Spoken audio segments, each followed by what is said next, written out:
Hey guys, just a quick warning. You might notice that this video is actually quite old, but it still holds up to my standard of quality, so I'm gonna reanimate it, and hopefully you guys can enjoy it. This is the Halloween video I referenced in my sorry video from a few years ago. So yeah, you'll finally get to see it. Alrighty, happy Halloween.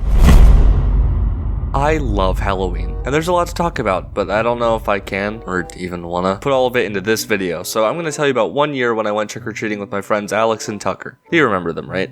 Well, there have been many times over the years where I don't get a full costume, and by the time Halloween comes, I just have to wing it. Like when me and my friends wanted to go trick-or-treating, but I didn't have a costume, so we got an old white bed sheet and cut eye holes in it to be a ghost, Charlie Brown style, and it was awesome. Gotta be one of the best Halloween costumes I've had. I was practically blind, but it was great. I bumped into people and things multiple times because I just couldn't see. I knocked over a decoration at one house, but the best part of that Halloween was when Alex informed us that there was a family in his neighborhood that made their house a haunted house tour thingy or whatever the hell. I don't know what they're called. So we walked up to it, and from what I could see, it was set up really well. There was a whole line to get in, so naturally Alex and Tucker started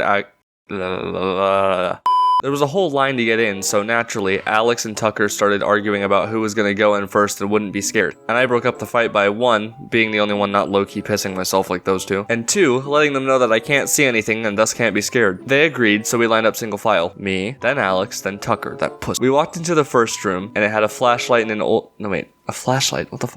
So we walked into the first room, and it had a flashing light and an old lady who was missing an eye for some reason. It probably looked scary, but like I said, I was basically blind. She came up to me, like, uncomfortably close, and tried to be scary. But like I said, I am fearless. So when she pointed at her missing eye, I just told her to go get a band-aid and visit a doctor. The thing is, despite that joke not even being that funny, she almost broke character anyways and laughed. So she just pointed us to the next room. But again, like I said, I was also blind, so when she pointed to the door, I didn't see it. I just leaned over to Alex and said, "What's she pointing at?"